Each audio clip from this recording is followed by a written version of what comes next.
Eh bien, bonjour tout le monde! J'espère que ça va bien. L'autre jour, j'ai fait une recette de pesto, puis je disais que ça allait bien avec des gnocchis. Bien, ça donne bien. Aujourd'hui, c'est ça qu'on fait, des gnocchis à la pomme de terre. Voici les ingrédients qu'on aura besoin. 500 g de pommes de terre, c'est environ 5 petites pommes de terre, 150 g de farine, un œuf, 50 g de parmesan, du sel, du poivre, à peu près 2,5 ml, c'est une demi-cuillère à thé de zeste de citron et surtout beaucoup d'amour. On commence par éplucher les pommes de terre.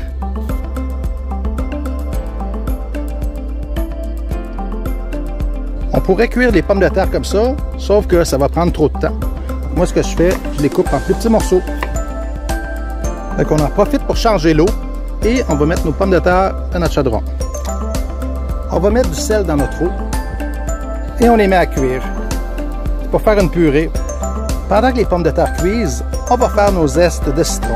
On pourrait le faire avec une râpe, une microplane ou un zesteur.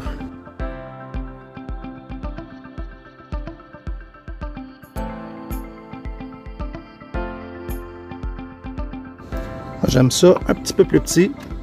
Fait que je passe un petit coup de couteau dedans. On peut piquer les pommes de terre pour voir s'ils sont assez cuites. C'est le cas, donc on va les égoutter.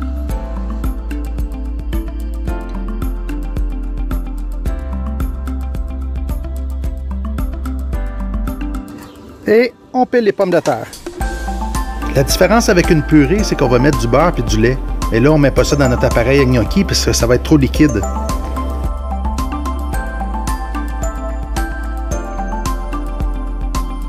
On va y mélanger les zestes de citron, le parmesan,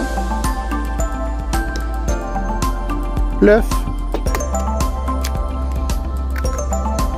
et la farine. Je vais m'en garder un petit peu pour pouvoir la travailler sur la table. On mélange.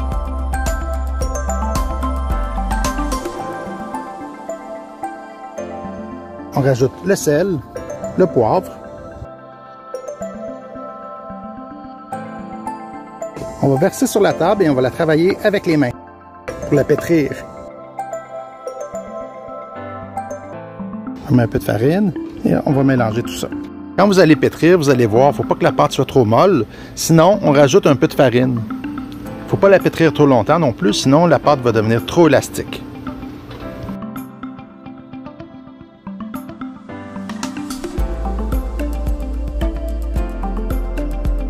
On va prendre notre pâte et on va le façonner en rouleau. Donc là, il y en a un petit peu trop, je vais couper en deux. Donc on fait un petit rouleau, à peu près la grosseur de votre index. Et on coupe en petits morceaux.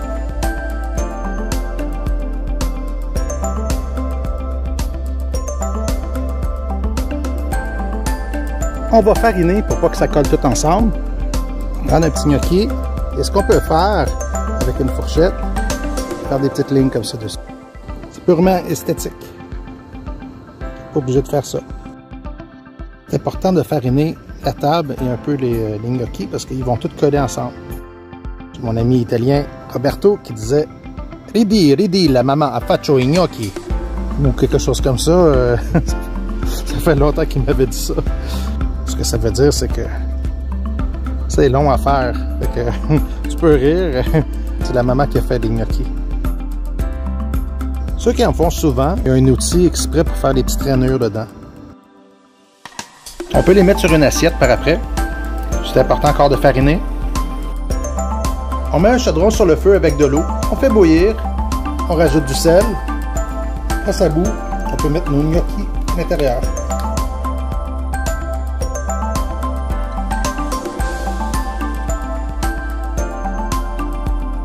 On va laisser cuire 5 minutes.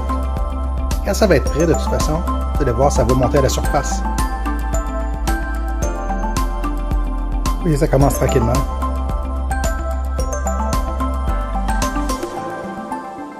Donc après 4-5 minutes, on peut les retirer.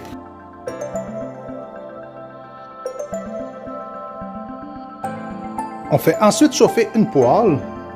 On y rajoute la crème 35%. Et après ça, on va y rajouter du pesto. On mélange le pesto avec la crème.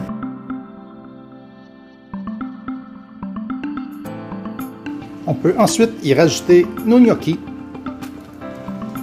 Et on va laisser cuire dans la sauce au pesto. On rajoute du sel, du poivre. Je rajoute une petite poignée de pignons. Voilà, c'est prêt. Gnocchi au pesto. On peut servir. On peut rajouter un peu de pignon, des tomates séchées, un peu de parmesan, une petite feuille de basilic et voilà, le tour est joué. Si vous avez aimé ma vidéo, mais faites comme Robert De Niro. Non, pas tout à fait ça. Non, pas encore. Vraiment pas. Oui, le pouce dans les airs. Abonnez-vous à ma chaîne si ce n'est pas déjà fait et activez la petite cloche pour avoir les notifications.